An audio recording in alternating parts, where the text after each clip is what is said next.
My ex said I was sterile to hide her abortion. Now she's pregnant again and wants me to believe it's mine. I'm a 30-year-old man, and for the past 2 years, I've been living with a lie I didn't even know existed. It started when my ex, Camille, and I were trying to have a baby. We'd been together for 3 years. She was the one who brought it up, always said she wanted to be a mom before 30, that her biological clock was screaming. So we tried, and tried, and tried. After almost a year of failed attempts, she started acting different, distant, cold. Then one night, out of nowhere, she sat me down and said, I went to the doctor alone. They ran tests. I'm not the problem, Max. You are. I felt like the floor collapsed under me. I was stunned. She told me the test showed I was completely sterile. Like, no chance at all. Not low sperm count. 0. She cried while she told me. Said she still loved me. Said we could adopt. Said she just wanted me to be okay. I believed her. Of course I did. Why would I question it? She was the woman I loved. Except 2 months later, she left me. Said she needed time to process her grief on her own. That our relationship reminded her too much of what she couldn't have. I didn't fight her. I was too broken, too ashamed. I didn't even tell my family. I disappeared from everyone for a while. And then last week, almost a year after the breakup, I ran into her at a baby store. Pregnant. Clearly. At least 6 months along. I stared at her belly. She stared at my face. She looked terrified, like she'd seen a ghost. I asked, is it IVF? She shook her head. No. I said, new boyfriend. She didn't answer. Then she whispered, can we talk? Somewhere private. We went to a cafe down the street. She sat down, shaking. I was still in shock. Then she dropped the bomb. It's yours. I laughed. I actually laughed. You told me I was sterile. She looked away, tears already in her eyes. That's when she said the sentence that flipped my world upside down. I lied. You're not sterile. I was pregnant back then too. But I didn't keep it. I didn't speak. I couldn't. She kept talking. I panicked. We were fighting a lot, and I was scared. I didn't know if you were ready. I made the appointment behind your back. Then I told you about the doctor's visit, so it would make sense why we weren't getting pregnant. I swear the world went silent for a second. She continued. I regretted it every day, but I didn't know how to fix it. Then when I found out I was pregnant again, I knew I had to tell you. Because this time, I want to do it right. With you. She reached across the table. I never stopped loving you, Max. I pulled my hand back. My heart was hammering. I stood up, walked out, didn't say a word. It's been 3 days. She keeps texting. She wants to talk. She wants to show me proof. But all I can think about is the fact that for over a year, I thought I was broken. I thought I was the reason we couldn't have a family. She let me live with that pain, just to hide the fact that she made a choice without even telling me. And now she wants me to pretend none of it happened, just because this time she changed her mind. I don't know what to do, but something tells me the lies aren't over yet. I spent the next 2 nights staring at my ceiling, wondering what part of my life was real. For over a year, I'd mourned the fact that I'd never be a father. I'd swallowed the lie, lived with the shame, pulled away from my friends, stopped talking to my parents, started therapy, all because Camille told me I couldn't have children. And now, suddenly, I'm supposed to believe I can, and that this baby is mine. I didn't respond to her messages at first. I needed time, but the texts kept coming. Max, please. I need to explain everything. Come see me. I swear I'll tell you everything. I messed up, but this baby deserves better. What broke me wasn't the lie itself. It was how easily she said it. How convincingly she cried when she told me I was infertile. How she never gave me a second to suspect anything. That takes a certain kind of cruelty. Eventually, I couldn't take the uncertainty anymore. I needed to know. So I said yes. One meeting. Public place. No bullshit. We met at a park near where we used to live together. She came alone, wearing oversized sunglasses, even though it was cloudy. Her belly was showing now, round, unmistakable. She looked at me like I was her lifeline. I looked at her like she was a stranger. I asked one question. When exactly did you find out you were pregnant the first time? She hesitated. That half-second pause was all I needed. Then she said, maybe 6 or 7 weeks before I told you about your results. She used air quotes, like it was some harmless exaggeration. I laughed bitterly. So you found out you were pregnant, scheduled an abortion, and came home pretending I was the one with the problem. She didn't deny it. She just said, I thought I was doing the right thing. We weren't in a good place. You were working constantly. I was miserable. I panicked. But you let me believe I was broken. Camille, I could feel my throat tightening. You let me carry that. You didn't just lie. You rewired my entire sense of identity. She started crying again. I didn't care. I didn't care if she was sorry. Then she said something that made my blood run cold. You weren't supposed to find out. Ever. I was going to tell you after we got back together. Back together, I repeated. She nodded. I've been thinking about it for months. I kept watching your socials, waiting for the right moment. And then when I found out I was pregnant again, I thought, maybe it's fate. Maybe this is the second chance we both needed. I stared at her like she'd lost her mind. Then I asked, so whose baby is it? She blinked. What? You said it's mine. But we haven't slept together in over a year. And unless this is some immaculate conception, I want to know who you were with. Who got you pregnant? She hesitated again, longer this time. Then she whispered, I don't know. I swear I felt the air leave my lungs. You don't know. She looked down at her hands. I was seeing someone casually. It wasn't serious. We broke it off. But then I took the test. I panicked again. And I didn't want to do it alone. So I thought maybe it was better if I told you it was yours. I stepped back. You were going to drag me into fatherhood over a baby that probably isn't mine. She looked up, eyes red, nose running. I was going to love it. We could have raised it together. We could have had a fresh start. That was the moment I realized Camille didn't want me. She wanted control. And when she couldn't get that through love, she tried with guilt. And when that didn't work, she tried with a baby. But I wasn't that man anymore. I told her I wanted a paternity test. Immediately, she froze. Max, no, please. That's going to complicate everything. I said, the only thing complicating this is your lies. She stood up fast, wiping her eyes. I knew you'd do this. You always want control. You always have to be right. I walked away. Didn't even look back. The next morning, I got a text from a number I didn't recognize. Hi Max. I'm the guy Camille was seeing. She told me she might be pregnant. I think we need to talk. And just like that, the web of lies started unraveling. Because what he told me next made everything even worse. The message came early in the morning. I was barely awake, phone in hand, eyes half shut, when I read it. Hi Max. I'm the guy Camille was seeing. She told me she might be pregnant. I think we need to talk. I stared at the text, trying to make sense of it. I had so many questions. Who was this guy? How did he get my number? What did he know? I replied, who are you? How did you get this number? He answered fast. My name's Julian. I found your number in Camille's old notebook. I know this is weird, but please, can we talk? I think we're both being played. I agreed. We met that same evening in a quiet bar far from where Camille lived. I wanted neutral territory. No chance of being overheard. No surprises. Julian was younger than me, maybe 26 or 27. Nervous energy, bouncing his leg under the table. He didn't touch his drink. He started by apologizing. I didn't know she was still in contact with you. She told me you were some toxic ex who manipulated her, that you wanted kids and pressured her constantly. I almost laughed out loud. I'm the one who thought I was sterile because of her lies. He blinked. What? So I told him everything. How Camille had faked my infertility. How she aborted our first pregnancy behind my back. How she disappeared and reappeared out of nowhere, suddenly claiming the baby she was carrying now was mine. He looked pale. Then he said, she told me the baby was mine, that we'd raise it together. But I started noticing things didn't add up, like the timing. He pulled out his phone and showed me messages. Camille telling him she loved him, that she'd always wanted to be a mom, that she was finally carrying their future. But there was one text that stood out, dated just a week before she ran into me. He's still alone, still weak. I think he'll believe it's his. I just need to cry at the right moment. I felt like throwing up. It wasn't just a lie. It was calculated. Julian shook his head,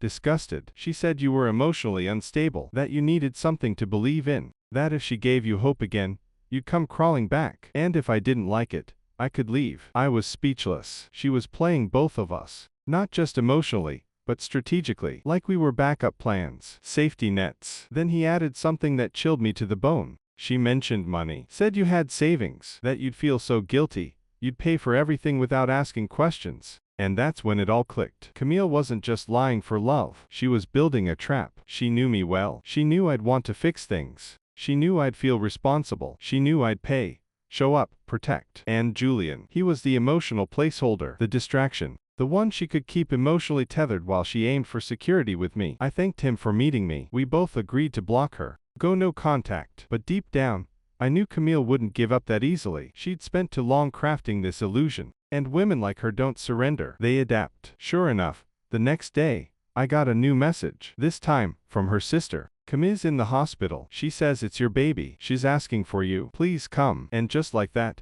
my heart dropped again. I didn't know if it was another trap, but if something had happened to the baby, what if it was mine after all? I had to go, even if it was a setup, even if it meant walking straight into the fire, because if I didn't face this head on, I'd never be free. And that hospital visit, It changed everything. It wasn't just another manipulation. It was the beginning of a bigger plan, one that involved legal custody, forged documents, and a secret Camille had kept for years. I stood outside the hospital with my heart pounding like a drum in my throat. Camille's sister had texted me the name of the clinic and the room number. She claimed Camille was in distress, that she had complications with the pregnancy, that she needed me. My brain was screaming at me to leave, but my legs didn't listen. What if something really was wrong? What if, somehow, the baby was mine? What if she did something reckless? Again, I went inside. Room 304. She was lying on the bed, pale, attached to an IV. She looked small, fragile. Her makeup was smudged, her eyes red. Her hand rested gently on her swollen belly. The nurse glanced at me,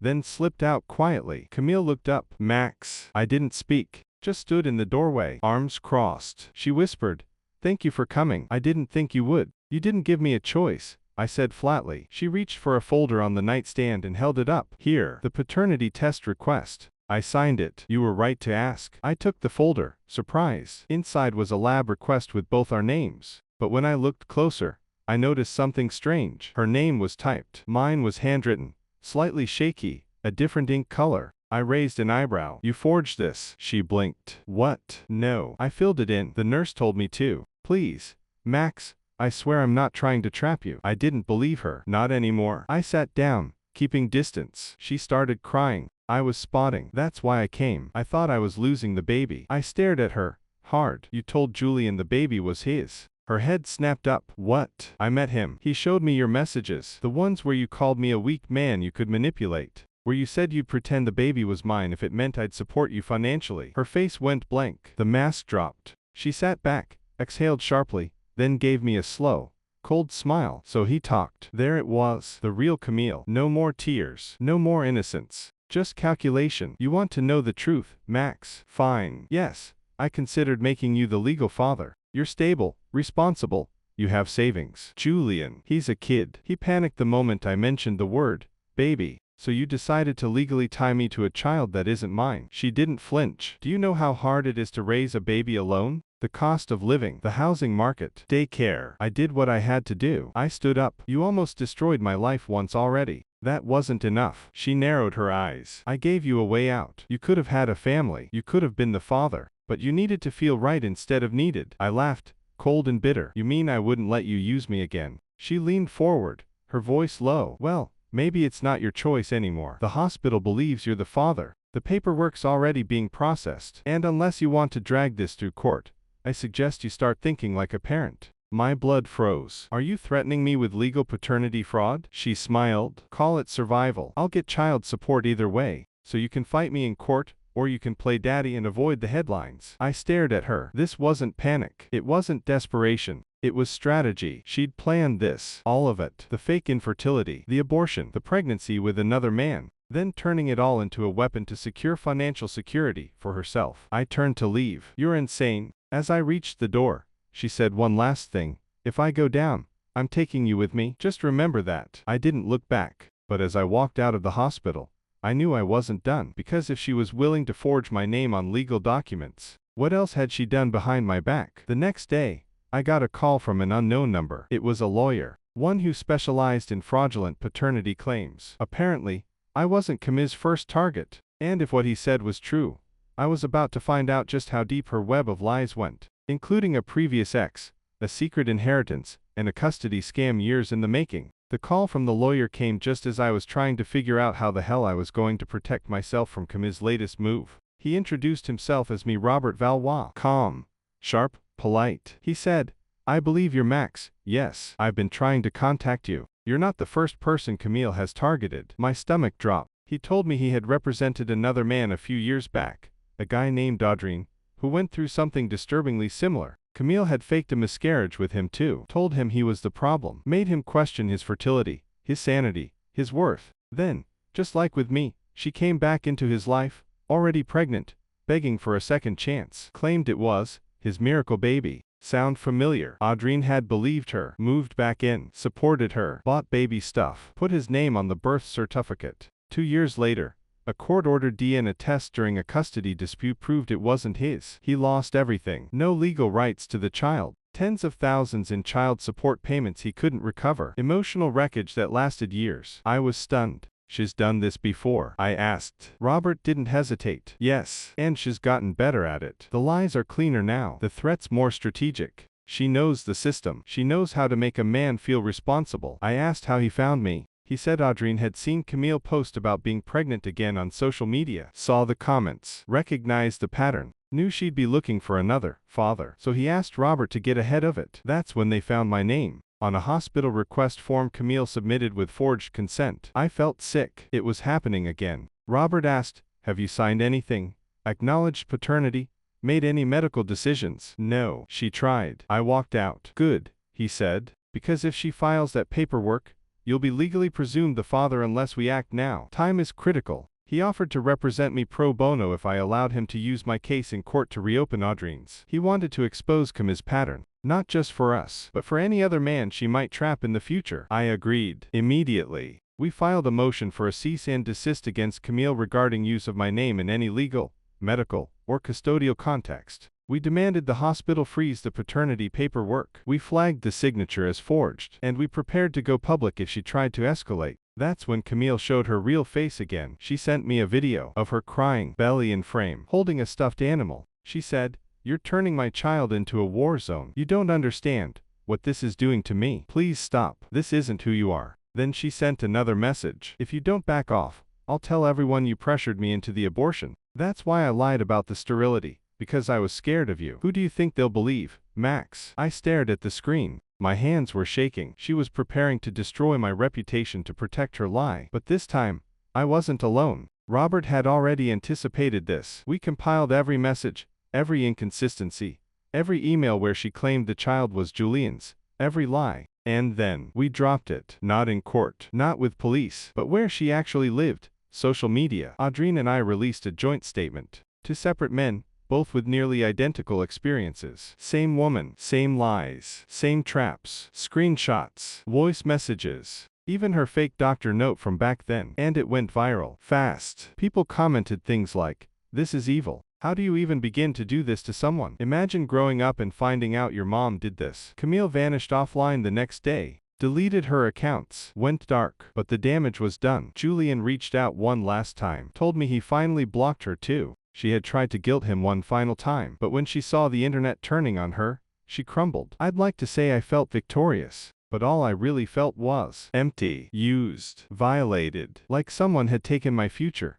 twisted it, and handed it back to me dripping in poison. But at least I wasn't alone in that feeling anymore. And most importantly, I was finally free, or so I thought. Until I got a letter in the mail a week later from Camille's lawyer. Inside, a request for financial mediation, claiming emotional damages caused by defamation, and a new ultrasound, labeled with my name, filed after our cease and desist. The letter sat on my kitchen table for 2 hours before I had the strength to open it again. I'd already read the contents twice, but my brain kept refusing to believe it was real. A legal request for financial mediation, filed under my full name, signed by her new attorney. Attached, a copy of a recent ultrasound, with my name typed neatly in the corner. Not handwritten this time. Not messy. Professionally done. Clean. Legit looking. Too legit. And that's what scared me, because I knew I never signed anything. Never claimed paternity. Never authorized her to list me on anything. And yet, there it was. I called Robert immediately. He told me to come to his office that same afternoon. When I arrived,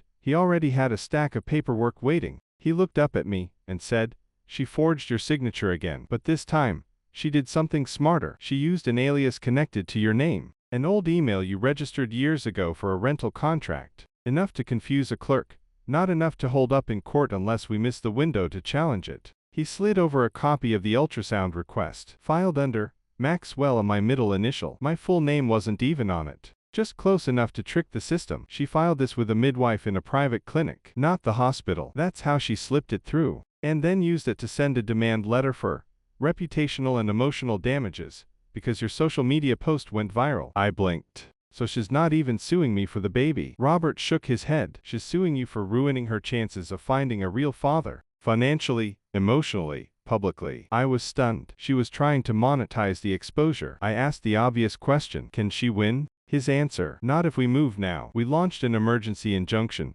challenging both the ultrasound filing and the damage claim. I had to sign a sworn affidavit. We presented the original forged paternity document from the hospital, the evidence from Julian, the identical scam with Audrine, all of it. And when we finally stepped into court 3 weeks later, Camille didn't even show up. Her lawyer stood there awkwardly, holding a manila folder. He looked tired, embarrassed. And then he said the words that stunned me, "My client wishes to withdraw all claims and close the case immediately." Just like that. Done. No explanation, no apology, just retreat. But it didn't sit right with me. Camille doesn't just walk away. She hides. She lies. She finds a back door. So after the case was closed, I did some digging. I reached out to the private clinic where the ultrasound had supposedly been performed. I told them there was a fraud investigation and asked, politely, if the document was ever verified. The receptionist hesitated. "I'm sorry, sir, but that's private medical information." I interrupted her. "I understand. I just need to know one thing. Was this file connected to an actual appointment?" She paused, then whispered,